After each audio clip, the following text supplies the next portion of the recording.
Sandra Dorley, District Attorney of Monroe County. My name is Chris Chichester. I have been in relentless contact with you, demanding information, and you have refused to respond to the Freedom of Information Law over and over and over. This document right here is the verification of your corruption, where I've read this for 18 months. The last three here, which are dated October 16th, demand the names of my prosecutors before John P. Lomenzo Jr. in Pembroke Town Court, Paul C. Messer in Pembroke Town Court, and Alex Renz in New York State Supreme Court. I mean, you will refuse. I'll be on here tomorrow with the same documentation that I will also hold up the cards and show that they've already been mailed. So when I'm on here again, I will send you registered mail return receipt where you'll sign for them again. And this is a stack of cards over and over and over where I'm demanding names of my prosecutors. For example, Sandra Dorley on September 28th. This is signed by R. Smith. You received the Freedom of Information Law, where it says, what is the name of the prosecutor? And then 2 days later, again, on September 30th, R. Smith signed again. What is the name of my prosecutors? This specifically, precisely is why you're corrupt. Over and over and over. I'm not demanding of you the internal operations of the Monroe County District Attorney's Office. What I'm demanding is information such as the name of a prosecutor assigned to my appearances in court. What is wrong with you? Is the radical decline of your health preventing you from doing your job? Do you go into the office for a standard 40-hour work week, 9 to 5, Monday through Friday? Your employees know the answer to that. I'm going to be more specific about your health and if your health is affecting your job. And when it comes to affecting a job, this is, again, Penfield Town Court, where they're refusing to provide me a list of defendants.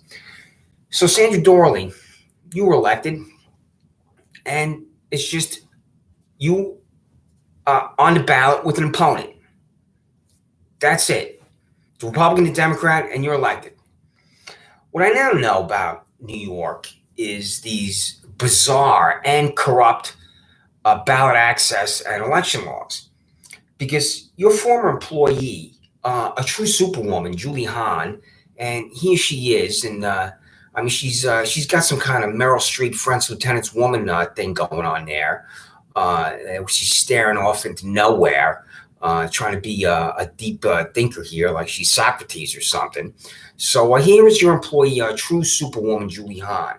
And in all seriousness, this is the corruption of Monroe County, not only Monroe County, but the state of New York, because I was aware of these laws when I worked in Albany for the Majority Leader and Governor.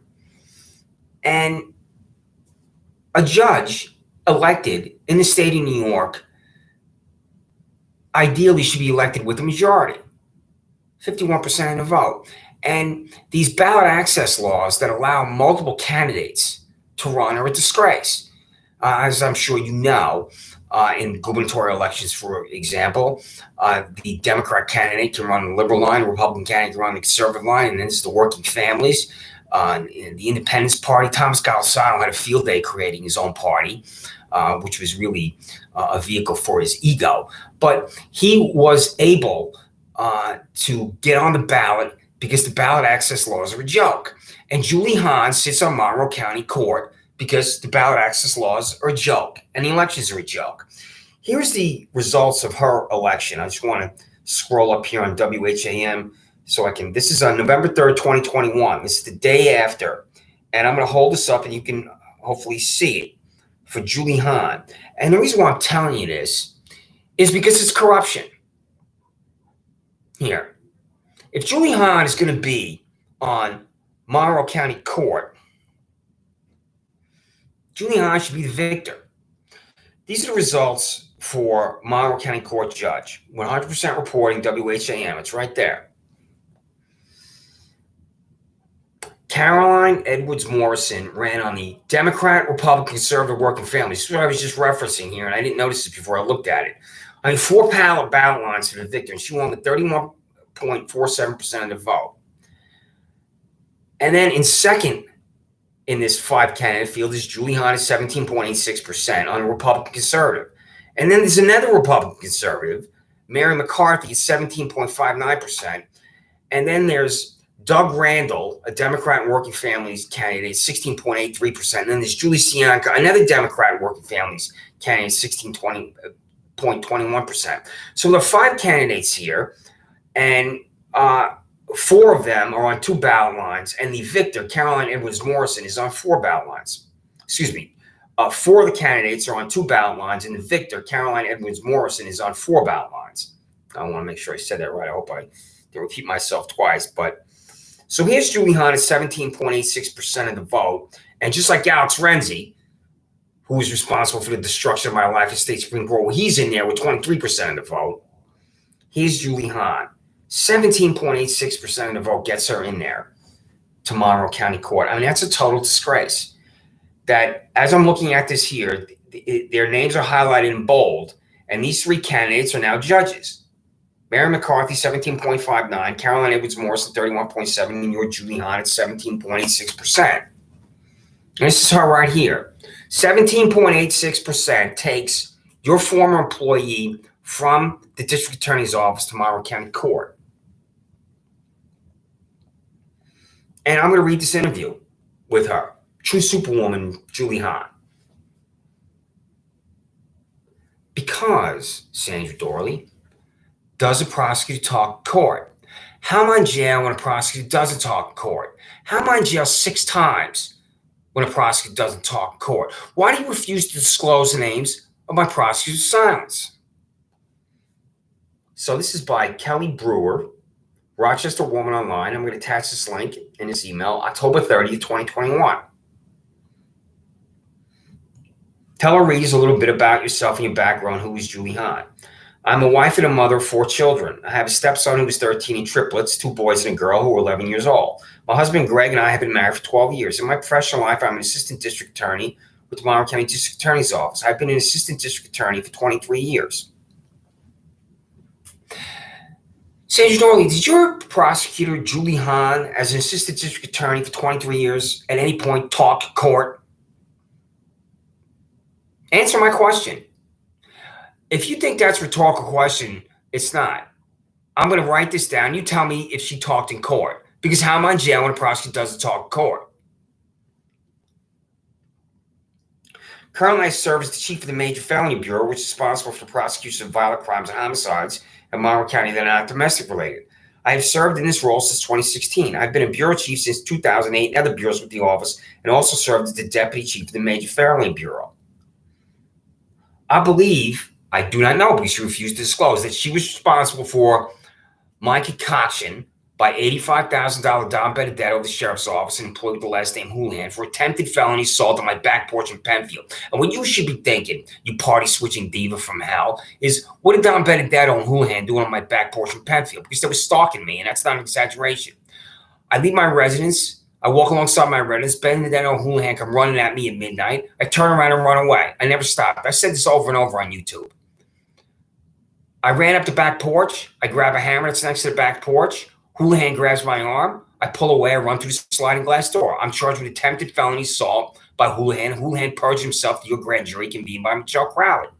So my question is that since Julie Hahn was an assistant district attorney and she currently serves as the Major Felony Bureau chief on 2021, did she have my case?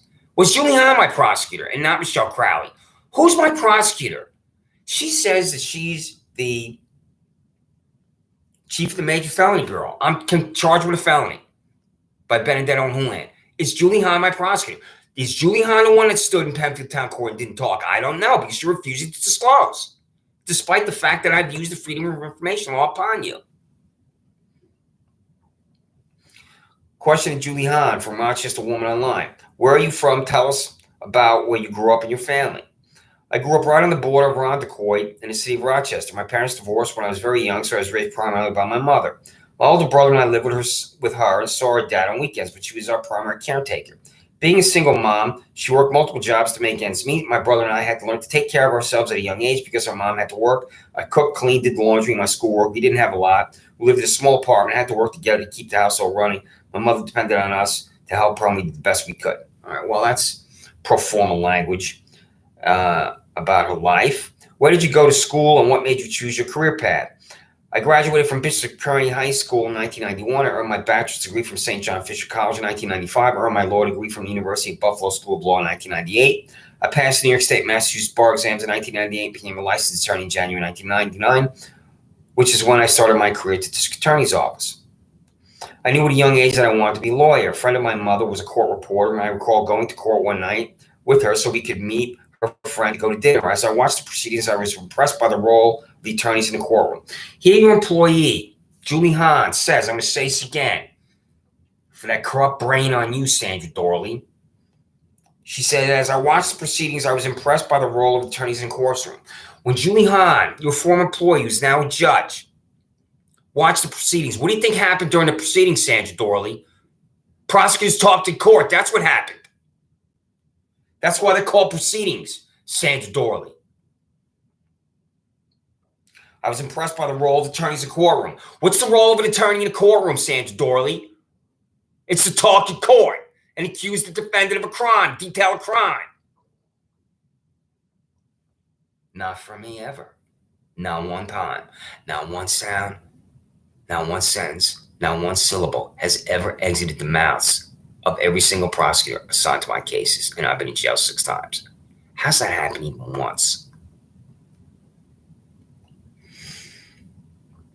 I continue with this answer from Monroe County Court Judge Julie Hahn, where she's on the court. Let me just double check this here with 17.86% of the vote. That's a total disgrace and abomination, where 17.86, and she is second in this 5-candidate field where Mary McCarthy, also Republican conservative, this is another thing I don't understand. And I think I could understand it if I thought about it, given my employment in Albany for the governor and majority leader. But Caroline Edwards Morrison runs on the Republican conservative line. Mary McCarthy runs on the Republican conservative line. Julie Hahn runs on the Republican conservative line. So there are 5 candidates, and 3 of the 5 candidates run on the Republican conservative line. This is total corruption, a disgrace, and abomination. I know it's gone on for decades. It doesn't make it right, ethic, or moral. And what does Julie Hahn think about this? You know what Julie Hahn's doing? She's conniving to get those 2 ballot lines because she has to, because she wants that power to be on that court. So I like the attorney. She says, I chose to be a prosecutor at a young age. I was very close with my mother, and she would often comment on criminal cases happening in the news, reports of crimes that happened in the community when I was growing up. I recall thinking, who represents people who have suffered harm or those who have been killed and don't have a voice anymore? How do they get justice? You know how they get justice, Sandra Dorley and Julie Hahn? When a prosecutor talks in court. Everything about justice in a courtroom. Every single thing about justice regarding this comment here, where your employee says, how do they get justice? It's when an attorney in a courtroom exercises the First Amendment right. That's how any citizen in the United States of America gets justice. I learned more about the role of a prosecutor and felt that was a good fit for me. I always had a sense of fairness, especially having an older brother and advocating for myself when I thought my mom wasn't being fair. It may sound cliched, but I had a fire inside me to pursue justice and fairness at a young age, and it was stared at me today. So when here's your employee here, who's now in court with her 70% of the vote. Did she also call Vogue for a spread in that magazine? So, the question, what makes you hustle and empowers you in your career? Julie Hahn. Doing the right thing on behalf of the community makes me hustle. Doing the right thing. Do you know how to do the right thing, Sandra Dorley? Because I'm going to tell you what doing the right thing is. Take the advice of your ex-employee and now judge at 70% of the vote. Doing the right thing is complying with the law, Sandra Dorley. I'll be on here tomorrow reading these. I'm not going to read these again because at times it's exhausting to have to get through this, to write it, to get through it, to think about it, to say what I want to say in different ways and use different examples of it. So I'm going to be on here again, but you already received it over and over and over. You should have the cards today. What I read on the 16th, you got it, and you'll refuse to disclose the names of my prosecutors. Silence, because you're corrupt. I take my role as a prosecutor very seriously and know my obligation is to seek justice. Justice is not a one-size-fits-all approach. Justice can mean dismissal, treatment, community service, jail time, or sentences in state prison. That's correct. Justice can mean dismissal. When I walk outside and tell Steve Bezin and Brock Tree and Lonky nobody owns the land next to my residence and walk back in my residence, that's not a crime. My charge is not dismissed by John P. Lomenzo Jr. Why?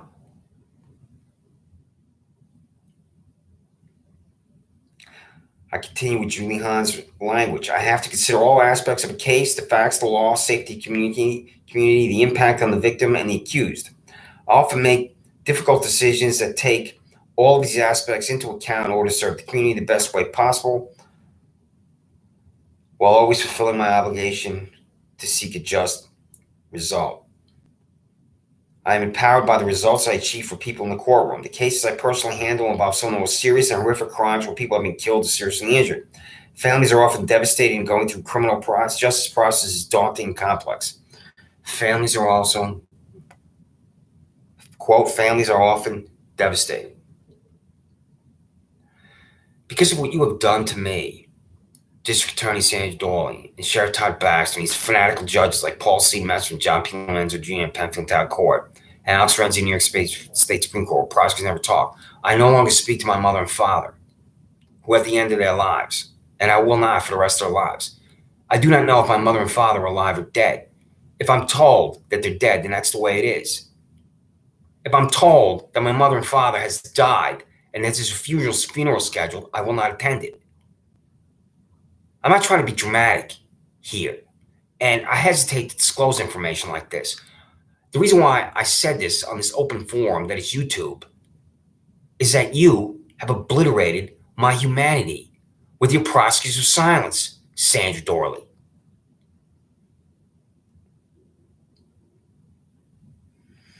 I continue with this answer from Julie Hahn. I feel that I help make a difference in their lives by working hard on their behalf and achieving justice for them. My work is very rewarding. Question to Julie Hahn from Rochester Woman Online. How do you balance work and life responsibilities, especially when you have such a demanding career and now running for Monroe County Court Judge? Answer. My husband and I are truly a team. We have a big family and they are a priority. We work together to make sure they are taken care of and where they need to be with all their activities. My husband has been very supportive throughout my career. He gives me the time and space I need to focus when I'm doing murder trials. Julie Hahn, when you're doing murder trials, did you talk to court? Did you explain to the jury why the defendant committed murder? Did you make an argument? Did you exercise your First Amendment right? Or was the murder defendant just brought in front of a judge that you selected and then the murder defendant was simply declared guilty and sent to state prison? How ludicrous is that? What I said, well, that's what's happened to me for my charges. I'm just being presented in front of a corrupt judge, Paul C. Metz from Penfield Town Court, John P. Lomenzo Jr. in Penfield Town Court, Alex Renzi in New York State Supreme Court, and I'm being declared guilty. And when I'm in jail, I'm not told how long I'm in jail. So,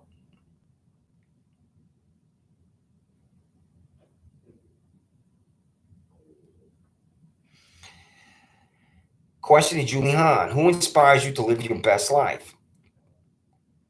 My children truly inspire me to live my best life. We are very fortunate to have healthy and amazing kids. The triplets were born premature at 26 weeks and spent 2.5 months in NICU at Strong Hospital.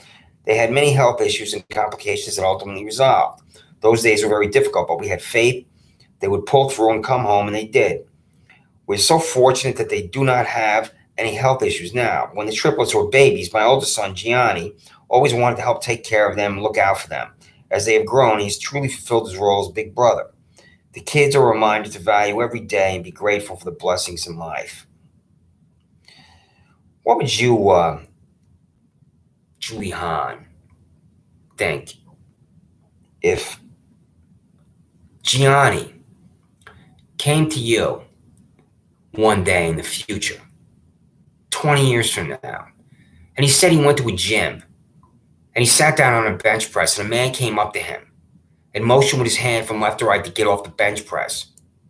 And Gianni said, "I'll be 30 seconds." This man stood over Gianni. And as he rose up to ask him what this man was doing, the man punched down violently, and Gianni's head snapped back. Then a police officer arrived and told this man to just attack Gianni to go out to the police vehicle. And Gianni's sitting in the back seat. Then the police officer tells the man who attacked Gianni exactly what to say, the 7 words to what to say. And as Gianni sat in the back seat, the man that attacked him walked around to the side of the vehicle and said these words: "I want to press charges against you." And that's how Gianni's charged with arrest second. And that's how Gianni's going to be in Monroe County Jail. What would you think about what just happened to Gianni? Question to Julie Hahn. What do you feel are the most important attributes of successful leaders today? Answer. Listening is such an important thing to do in order to be successful in anything. Taking the time to listen to others and appreciate what they're saying to you does 2 things. It lets people know their voices matter and allows the listeners to respond in a meaningful way. I think it's also important to be able to make decisions to give people feedback about issues or questions they have. As a bureau chief, I'm often asked about how to handle legal issues and present evidence in court. Giving people direction about how to navigate through those things helps them learn and become even more experienced about those issues in the future. If you don't take the time to truly listen and give people meaningful direction or feedback, nothing really gets accomplished and people walk away unsatisfied and unprepared and have to deal with their issue. So I read that in full without stopping. Because she used the word listen and listener. There's no listening going on for me, Julie Hahn. Nobody's ever listened to anything I had to say. These nauseating, corrupt judges, the prosecutors assigned to my cases, the Monroe County Sheriff's Office. Because I'm the victim of fascism and fanaticism, Julie Hahn.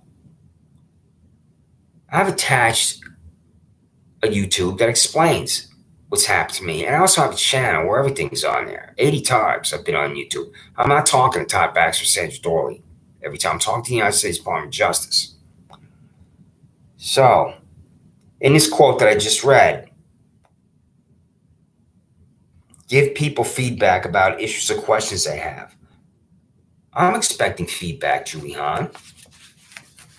I'm expecting feedback from Sandra Dorley where she can disclose the names of my prosecutors' silence.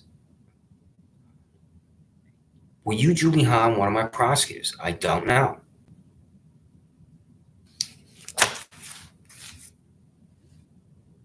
And here you are right here. You got a gavel in your hand there in Rochester Woman Online. And so,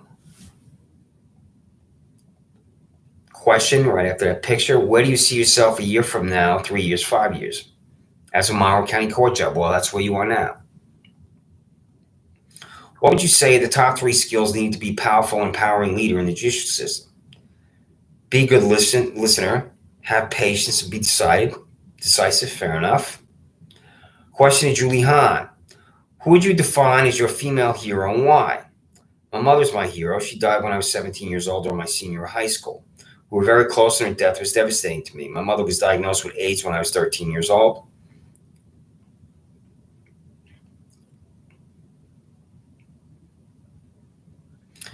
It was 1987 and I just started high school. My brother and I were shocked by her diagnosis. I'll never forget the day she told us, and it literally felt like someone punched me in the stomach. There were so many things that people did not know about the disease back then, which made it even harder to process. One thing I learned quickly was that there was a stigma against people with HIV and AIDS. It was seen by many as a disease affecting gay and lesbian community, those that used intravenous drugs. People treated me different. I was called names. Those days were very tough. My mom fought against that stigma and went out into the community to educate people about the disease.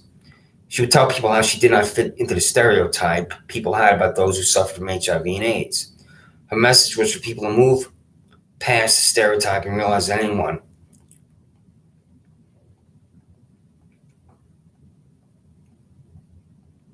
can be affected with the disease.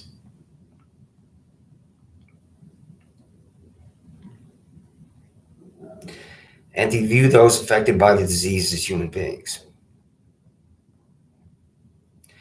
People come from all walks of life who are deserving of kindness and compassion at a time in their lives when they are dying and the world around them is turning against them. She worked with her doctors in this endeavor, Dr. Bill Valenti and Dr. Steve Scheibel. They were pioneers in treating HIV and AIDS in this community and trying to spread awareness and sense of compassion. I got to know both of them well, and unfortunately, Dr. Scheibel passed away a few years ago. Despite how hard she fought, my mother succumbed to the disease. She died on December 27, 1990. She's my hero because she inspired me to be a voice for others against all odds and always have a sense of compassion for others. Before she died, she encouraged me to be strong and stay the course to achieve my goal of becoming an attorney. Losing her was very hard for me, but I did what she told me to do, and I carried that example she set for me along the way, which brought me to where I'm at today. Question for Julie Hahn. What made you decide to want to go on the journey to become a judge, especially after such a successful career in the DA's office? Quote, answer from Julie Hahn. Much of my career has been focused on handling complex violent crime and homicide cases. I've gained so much knowledge in my experience with handling these types of cases, and I've worked with people from many different backgrounds throughout my career at the district attorney's office. I've worked to make a difference in people's lives. You've worked to make a difference in people's lives.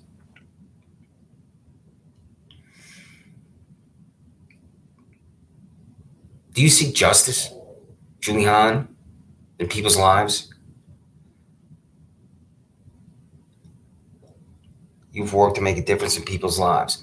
Your boss, District Attorney Sandra Dorley, had to create what she calls the Conviction Integrity Unit because innocent citizens are in jail. Does the Monroe County Sheriff's Office, Julie Hahn, arrest innocent citizens and are innocent citizens in jail? And what is your opinion about the Conviction Integrity Unit created by your former boss, District Attorney Sandra Dorley? Cases that are handled in Monroe County Court involve some of the most serious crimes that occur in the community. I've always recognized the importance of having judges in county court who know the law, know how to handle these types of cases, and make decisions that take the community into account. I've done that for nearly 23 years as a prosecutor. My experience makes me well suited to continue to serve the community as a county court judge. There's your photograph again. Question to Julie Hahn. What has been your biggest obstacle in your great success in your career? Answer. The biggest obstacle for me in my career was getting people to take me seriously when I first started as assistant district attorney. Some attorneys were condescending, referred to me in a derogatory way. Of course, it was very upsetting, especially since I was just starting out. I told myself the best way to prove them wrong was to be the best trial attorney I could be in the courtroom. To be the best trial attorney you could be in the courtroom. Excellent. Did you talk to court, Julie Hahn? If a citizen is sentenced to jail, did you exercise the First Amendment right? I made sure I was always highly prepared every time I appeared in court, never missed deadlines or gave anyone reason to think I was someone that could be taken advantage of. If I did not know something, I researched the law and asked questions of my supervisors. I continue with this answer. I think my greatest success is that I have evolved into a strong trial attorney who handles the most serious crimes that happen in the community. If you're a strong trial attorney, Julie Hahn, you talk to court. I've had a very successful career and worked very hard to become the trial attorney I am today. To be the trial attorney you are today, you talk to court. Beyond my trial results, I have confidence in the decisions I make with respect to cases I handle and those handled by members of my bureau, and that has come from years of experience. You have your trial results because prosecutors talk to court, Julie Hahn. Not every case results in a trial. Some cases result in a guilty plea. Other cases may not have enough evidence to move forward. In some cases are prosecuted because there is evidence the person charged did not commit the crime. In my experience, I have to consider all aspects of a case, the facts, the law, the impact on the community, the victim, and the accused. I make often difficult decisions that take all aspects into account in order to serve the community the best way I can, while always fulfilling my obligations to seek a just result. A just result. It's a just result. A citizen walking around murderers and rapists and arsonists when a prosecutor doesn't talk court. I'll answer. That's not a just result.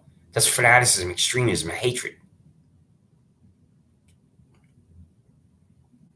Question to Julie Hahn.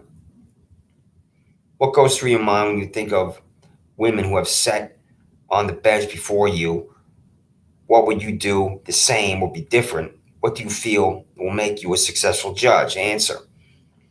They have all worked hard to be where they are, and I think everyone can respect that. In my experience, the best judges are the ones who listen, are patient, take the time to research issues related to the case, and treat others with respect, and know how to read people. I've had a lot of practice doing these things over the course of my career, and I believe these characteristics will make me a successful judge. To know how to read people is ludicrous. You can't read people. That's a cliche. So as you are now on the court with your 17% of the vote, don't sit up there trying to read people, Julie Hahn, because that's how you smash their civil and constitutional rights into a million little pieces. Because I've had John P. Lomenzo Jr. reading me in Penfield Town Court, and Paul C. Metzler reading me in Penfield Town Court, and former employee of the district attorney's office, Alex Renzi, reading me in New York State Supreme Court, and reading me delivers me to jail when a prosecutor doesn't talk court. Question to Julie Hahn. What do you feel are some of your greatest strengths and assets? Answer. Paying attention to detail and multitasking. I think this holds true both in my everyday life and in my work. When I'm working on a case, I really focus in on the details to see how the facts all fit together. Wow. No one focused on me and how the facts all fit together. Ever. Julie Hahn, I'm just being declared guilty. Because the facts exonerate me, and the facts are relevant.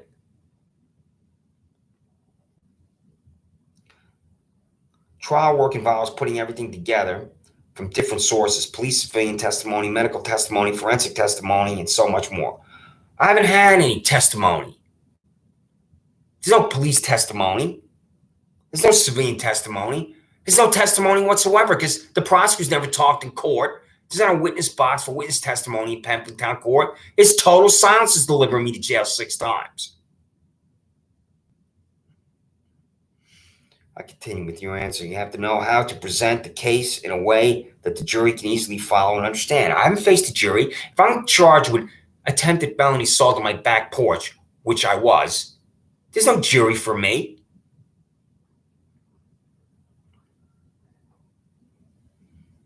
For me, I'm always building from what each piece of evidence shows to a jury to give them a true picture of what happened. To do this, you have to multitask and be organized. Having 4 kids certainly gives you plenty of practice in everyday life. Question to Julie Hahn. What motivates you to work hard? Answer. I'm motivated to seek justice and do the right thing on behalf of the community I serve. I've never lost sight of the fact that the decision I have lasting impacts on the victims, the accused, and the community. And if you're not motivated to work hard to ensure you are doing the right thing, then the community is not served well. Question to Julie Hahn. What is your proudest accomplishment? My family is my proudest accomplishment. Question to Julie Hahn. What has been your favorite thing about the career path you've chosen? Answer. The work I do is interesting and exciting. Although the cases I handle are horrific, they are always interesting. I have created a niche for myself in handling cases that involve DNA and other types of forensic evidence.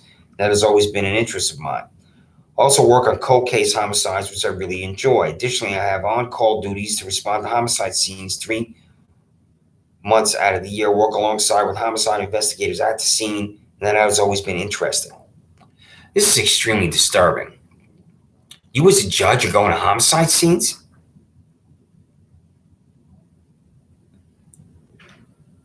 Is that really true? Because you should never be at a homicide scene. That's not your role as a judge. When I contact the United States Department of Justice, because I plan to send the United States Department of Justice 500,000 pages, 1,500 pages, I'm going to send this interview with you. You should never be in a homicide scene. That's not the role of a judge. I have to look at this again in astonishment at your answer. I have on-call duties. Why do you have on-call duties? Do you have on-call duties just to declare someone guilty and deliver that person to jail? Is that why you have an on-call duty? How is it that you have an on-call duty? Because defendants are scheduled to appear in court. If you have court tomorrow at 10 a.m., then that defendant is scheduled to be there. I'm going to write to you, Julie Hahn, a Monroe County court about these on-call duties and how you're leaving your courtroom to go to homicide scenes. I'm going to read this again. Quote, I work along with homicide investigators at the scene, and that has always been interesting. Are you collecting DNA at the scene, Julie Hahn? I mean, do you have a piece of chalk where you're drawing the outline of the body there at the scene, Julie Hahn? I mean, what exactly do you do at the scene of a homicide? And why are you required to be at the scene of a homicide? And I'm trying not to laugh. And the next question to you, Julie Hahn, is, what makes you laugh the most? And then your answer is, my kids. One of my boys is a serious joke teller. He comes up with his own jokes all the time. I love it when the kids are just being silly. They all make me laugh. Next question to Julie Hahn. If you could choose to do anything for a day, what would it be and why? Relax. I don't have much time to do that at all. My life right now consists of family work, home, campaigning. I'm always going. I would enjoy one day to do just nothing but watch my favorite movies. When you're not at the homicide scenes as a judge and not a Monroe County Sheriff Office employee or investigator, or you're doing police work as a judge. It's just a lunatic fringe. It is a lunatic fringe for you, Julie Hahn, to be in any crime scene. Lunatic fringe. You 17%, Julie Hahn. I read this once before I got on here, and I was trying to consider about the language I was going to use, and I really was astonished when I read it the first time, and I'm even more astonished now that I'm saying it out loud. How many judges in the state of New York, in this state of 17.9 million people that I've been all over since I'm from Long Island? I went to SUNY Fredonia for 2 years, and I went to SUNY Stony Brook for 2 years where I received my degree, and I lived in Albany for 10 years, and I've been all over the state, Rochester, Syracuse, Buffalo. Every inch of the state I've been around. I've been to Binghamton for 2 weeks when I worked for Governor George Pataki. I'm not aware at any point of a judge being at the scene of a homicide. That's astounding. I've never read that in the newspaper, the New York Times or Daily News or Post. If you read the Post and the news, you know about the freak show of the tabloids and what goes on because they're fascinated by murders in New York City. I've never, in any of these stories I've been reading for 30 years in the Post and the news, Headless Body in Topples Bar, is a judge being at the scene of a homicide and a judge being on call to go to the scene of a homicide. Question to Julie Hahn. What advice would you give to the next generation of female leaders? Answer, always make yourself available to those you supervise. Take the time to listen and actually help. Come up with solutions to problems or issues. Don't get discouraged by setbacks. Work hard to overcome obstacles and show your worth to the world. Question to Julie Hahn. Aside from necessities, what one thing could you not go a day without? Chocolate. Question to Julie Hahn. If you were a superhero, what powers would you have? I would be able to clone myself so that I could get everything done all at once. Question to Julie Hahn. What is some of the advice you share with young women entering the male-dominated profession? See, this is where you get to score big-time points with the National Organization of Women in New York State. You're feminists if you're a feminist. The Democratic Party. So, answer. People may underestimate you for a variety of reasons. Be prepared, prove them wrong. Though the work that you do, hard work, preparation, dedication to your craft will earn you respect those in the profession. Question to Julie Hahn. Where will you see yourself in the future as a judge in Monroe County Court? Question to Julie Hahn. What else would you like our audience to know about you? Answer. My husband and I enjoy ballroom dancing when we get the opportunity to do it. He was previously a ballroom dance instructor, so we have a lot of fun when we dance. I also love rock music, football, of course, supporting my kids at their events. Question to Julie Hahn. What has been your most memorable case while an assistant district attorney and why? Now, before I read this, in your most memorable case, true superwoman Julie Hahn, did you talk court? In your most memorable case, or did you just stand there in stone cold silence? And in your stone cold silence convicted, this hack defendant, this idiot defendant, and this idiot hack defendant went to jail. I'm really trying not to laugh at the absurdity of what's happened to me and even reading some of these answers here. The most memorable case of my career is a cold case homicide that was solved last year. It involves the death of a 14-year-old girl in the city of Rochester in 1984. The case was unsolved for 36 years. I've been working on the case since 2011 with the Rochester Police Department and the Monroe County Crime Lab. Being able to solve that case was truly the highlight of my career. When you solved that case, you went to court. Did you talk to court, Julie Hahn, when this cold case homicide was decided? Excuse me. Next question. As chief of the Major Felony Bureau, what have you accomplished in your time there? Answer from Julie Hahn. Final answer. I've helped younger attorneys evolve into well-rounded trial lawyers who are dedicated to doing the right thing, seeking justice. Some have gone on to become judges, supervisors themselves. I'm very proud of the work my bureau does on a daily basis. If an attorney in any district attorney's office is going to, quote, evolve into a well-rounded trial lawyer, then does that well-rounded trial lawyer, true superwoman Julie Hahn, talk in court?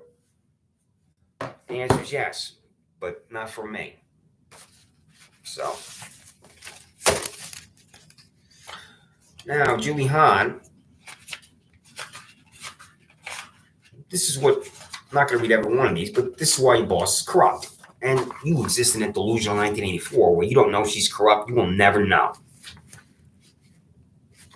Documentation for the case for Christopher Chichester with John P. Lamento Jr. in Pembroke Court. What is the name of the prosecutor? Sandra Dorley. Documentation for the case for Christopher Chichester before Paul C. Metzer in Pembroke Court. What is the name of the prosecutor? Sandra Dorley. Documentation for the case for Christopher Chichester for Alex Redzi in New York State Supreme Court. What is the name of the prosecutor? Sandra Dorley. This is why your boss is corrupt. This specifically, precisely is why she's corrupt. I'm using the legally binding instrument that is the Freedom of Information Law, and Sandra Dorley, the district attorney of Monroe County, refuses to disclose my prosecutors of silence. True superwoman, Julie Hahn. I'm going to send you this YouTube because I don't have your email address, but I'll print it out and I'll send you a link, and then you can decide to watch it or not. Julie Hahn. Because I'm demanding information from your boss. And I don't know if you're one of my prosecutors. So I have no idea. And your boss continues to refuse to disclose information to me. And I have to come here to the Brighton Memorial Library and reserve this room to tell your boss, District Attorney Sandra Dorley, that she's violated my civil and constitutional rights with 6 jail sentences and 6 times a prosecutor's not talked to court.